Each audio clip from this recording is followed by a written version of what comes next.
Je vais être la meuf chiante qui commence sa vidéo avec une citation d'Einstein, celle que je pense tout le monde connaît, même ma petite cousine de 7 ans. La folie, c'est de faire la même chose et d'espérer obtenir un résultat différent. Au moins, on est directement dans le vif du sujet, tu espères changer ta vie, mais tu continues de faire constamment la même chose. Ça fait combien de temps que tu regardes des vidéos comme les miennes, des vidéos sur le développement personnel, des vidéos qui commencent par comment changer ta vie? Combien de livres est-ce que tu as lu? Combien d'articles est-ce que tu t'es envoyé? Combien de carnets est-ce que tu as rempli en racontant ta vie, en expliquant quelle justement nouvelle vie tu voulais avoir? Et pourtant ta vie n'a toujours pas changé. Alors la question c'est pourquoi? Et dans cette vidéo, on va aborder quelques points qui d'après moi pourraient expliquer pourquoi est-ce que malgré le fait que tu veuilles et que tu fasses des choses dans l'espoir de changer ta vie, elle ne change quand même pas. Premièrement, il y a une différence entre savoir et faire. Il y a une différence entre le fait de comprendre un concept et le fait de l'appliquer à sa vie. De la même manière que tu peux lire énormément de choses que tu trouves logiques, ça veut pas dire que c'est ton identité. Et ça veut pas dire qu'une fois que tu seras dans une situation qui nécessitera cette connaissance, qui nécessitera ce concept,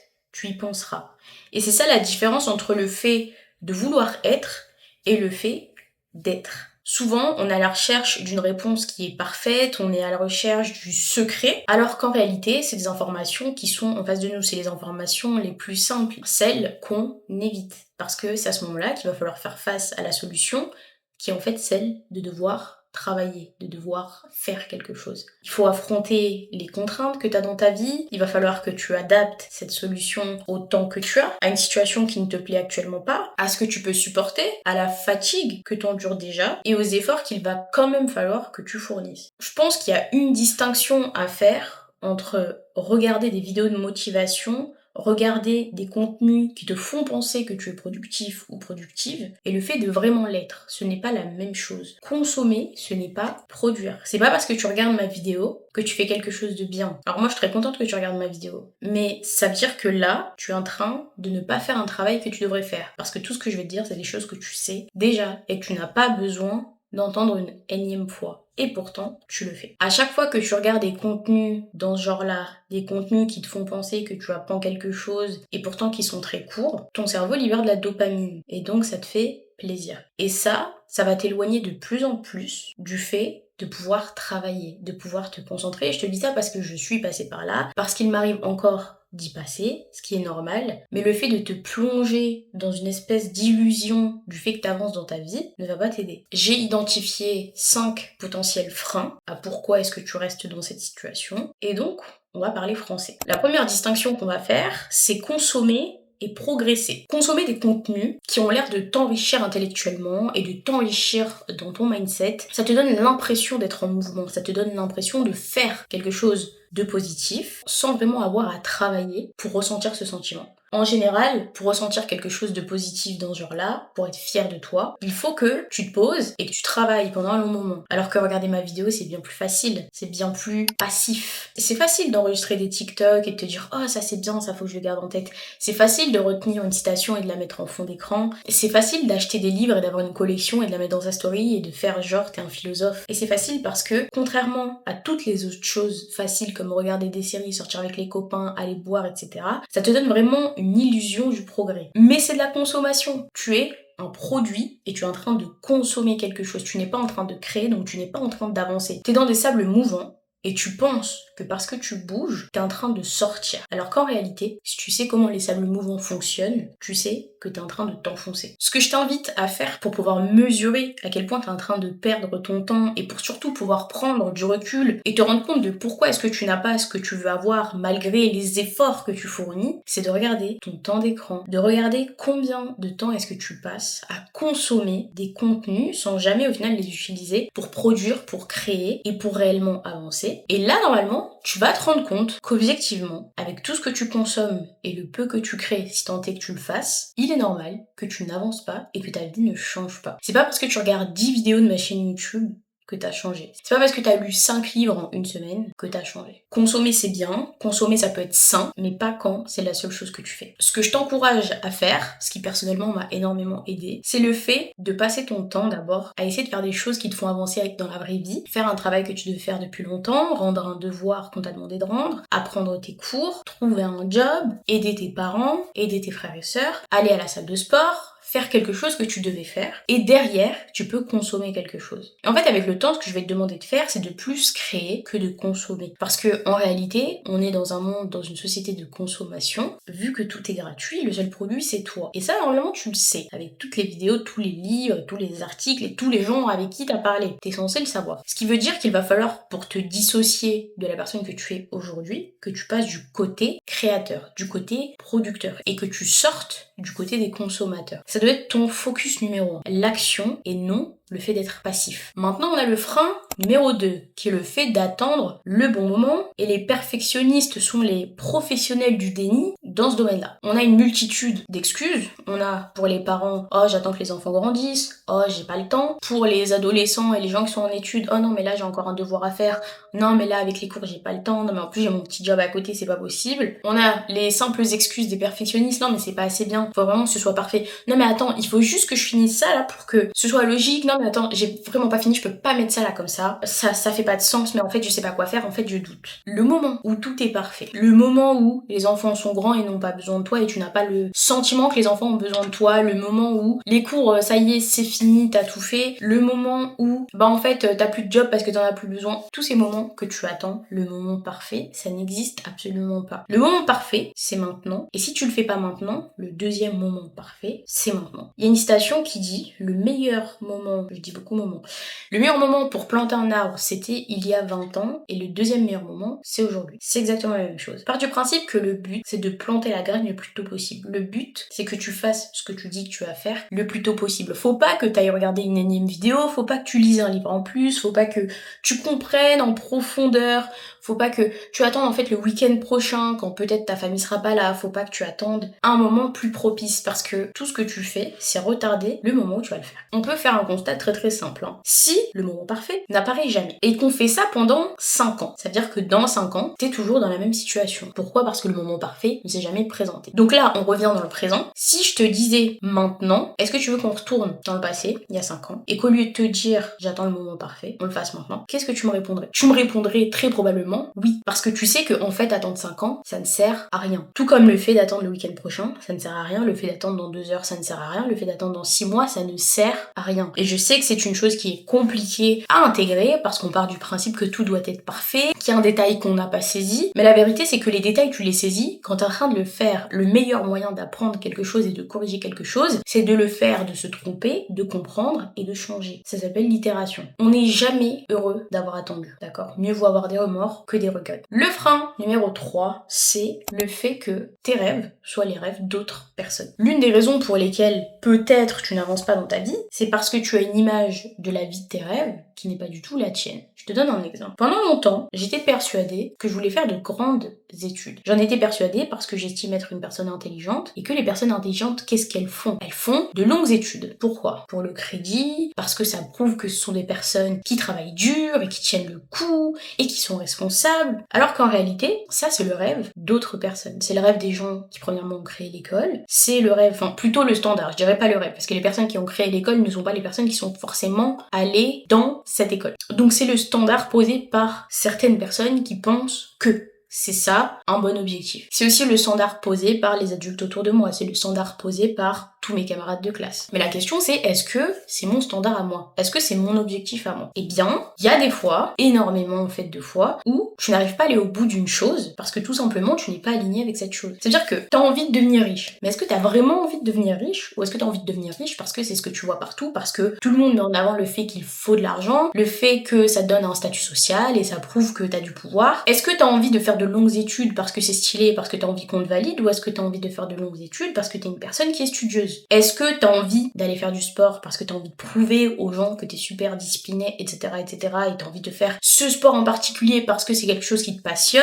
Ou est-ce que du coup t'as envie juste de prouver en fait que t'es une personne disciplinée et que toi t'es ce genre d'individu ? Tu veux faire du foot parce que ça passe bien avec les copains, ou est-ce que tu préférerais pas faire de la danse ? Ou est-ce que tu fais de la danse parce que ça plaît aux copines ? Est-ce que tu préférerais pas faire du foot ? Et ça, c'est des questions qu'il faut vraiment se poser, parce que des fois on part dans une direction action, et on se dit, bah vu que j'ai passé énormément de temps sur ça, autant que j'aille au bout. Sauf que ça, c'est pas une bonne réflexion, parce que là, j'ai du coup une métaphore, c'est celle de l'autoroute. Quand tu vas sur l'autoroute, tu payes le péage. Donc tant sur l'autoroute, t'as payé. Mieux vaut faire demi-tour au prochain péage dès que tu peux sortir, plutôt que de faire toute la route jusqu'à l'autre bout de la France, ensuite de repayer le péage et de devoir te retaper le chemin. Parce qu'au final, t'as payé plus et t'as perdu plus de temps et d'essence. Alors que t'aurais pu juste accepter la perte, t'as payé un péage, t'as roulé un peu beaucoup, t'as capté, tu t'es rendu compte de l'erreur, t'as fait demi-tour et du coup t'aurais perdu beaucoup moins. Mais dans la vie, c'est exactement la même chose. Peu importe l'âge que t'as, il faut que tu te demandes si le style de vie que tu as actuellement est un style de vie qui te convient. C'est possible qu'il te convienne et que tu te sentes pas forcément bien parce que c'est quelque chose de compliqué, quelque chose d'inhabituel, mais pose-toi la question, est-ce que c'est mes rêves à moi? Est-ce que ce sont mes objectifs à moi ou est-ce que ce sont ceux des autres? Est-ce que tu essaies de te convaincre que l'idéal de la société c'est le tien ou est-ce que c'est réellement le tien? On passe des années à courir après des objectifs qui ne sont pas du tout les nôtres et ensuite on se demande pourquoi est-ce qu'on n'est pas motivé. Les vrais objectifs, c'est les choses auxquelles tu penses lorsque personne n'est autour de toi. Les choses qui te hantent littéralement, mais qui te hantent d'une manière positive, pas négative, pas les choses qui te stressent constamment. Et il faut juste avoir le courage de s'avouer que tel ou tel projet ne nous intéresse en fait pas. Et c'est dur parce que c'est associé à ton identité, parce que les gens autour de toi l'ont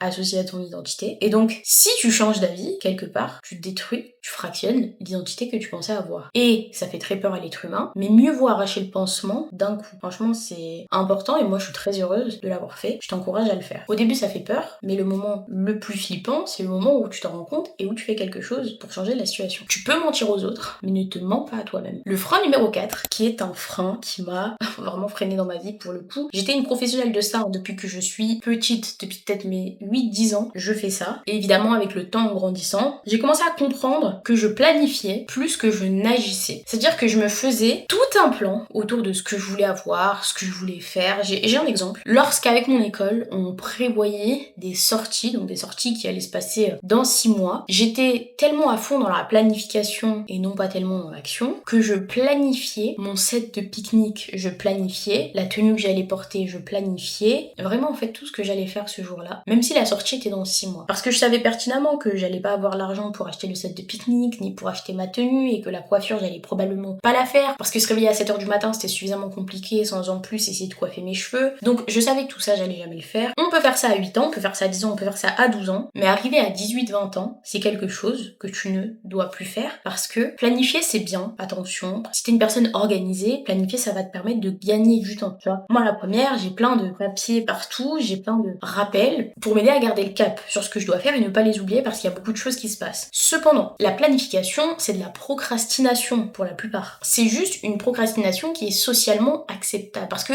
techniquement, tu fais quelque chose pour aller dans le sens de. Sauf que c'est pas vrai. Le fait d'avoir un agenda super bien organisé avec plein de couleurs, le fait d'avoir des super automatisations pour justement que tes activités se calent les unes avec les autres, ça ne te fait pas avancer techniquement dans ta vie. Ça crée l'illusion que tu es en train d'avancer. Mais techniquement, qu'est-ce que tu as fait? Tu n'as rien fait. Après avoir passé 4 heures à créer ton parfait agenda sur Notion, qu'est-ce qui a avancé dans ta vie? Rien du tout parce que tu aurais pu passer ces 4 heures à faire des choses. Et s'il y avait une nécessité d'organisation, alors là, tu te serais arrêté pour organiser. Mais la plupart du temps, les gens planifient des projets, ils ont des idées, ils font des listes et ils font jamais rien. Et mieux vaut ne pas s'organiser et faire des choses que s'organiser et ne rien faire. Et la plupart du temps, c'est pour ça que les gens n'avancent pas dans leur vie. Et moi, la première, je l'ai fait pendant très longtemps. Et c'est pour ça que j'insiste sur le fait que l'action, c'est ce qui fait réussir les humains. Quand les gens vont conquérir de nouvelles terres, c'est pas le plan en soi qui leur fait conquérir la terre, c'est l'action d'aller la conquérir. Quand quelqu'un veut écrire un livre, moi, c'est pas le fait de planifier comment est-ce que tu vas faire pour écrire le livre qui fait que le livre va sortir un jour, c'est le fait de se poser, de réfléchir et de l'écrire. Quand tu veux sortir une vidéo, c'est pas le fait de planifier ta vidéo qui va faire que la vidéo va fonctionner, c'est le fait de la tourner, de la monter et de la publier. Et dans la vie, du coup, c'est ça pour tout. C'est pas parce que tu lis un livre que t'as tout compris, que t'as avancé dans ta vie. Non, encore faut-il que tu appliques ce que t'as appris. Et pour ça, il faut faire des choses. Et ça, c'est quelque chose qui bloque tout le monde. Les gens sont figés. Planifier, ça te donne une illusion d'être au contrôle. Je t'encourage d'ailleurs, si t'as du mal à passer vraiment à l'action, à prioriser tes tâches et à commencer par la tâche la plus chiante dès le matin. Comme ça, au moins t'es sûr que la chose la plus importante a été faite. Et avec le temps, tu vas t'habituer et tu vas même commencer à trouver de la satisfaction dans le fait de faire les choses importantes en première et tu vas vraiment devenir une personne productive. Et encore une fois, si c'est une action que tu n'as pas envie de mener à bien, bah c'est ton droit, mais pose-toi la question, est-ce que du coup c'est aligné avec ce que toi tu veux?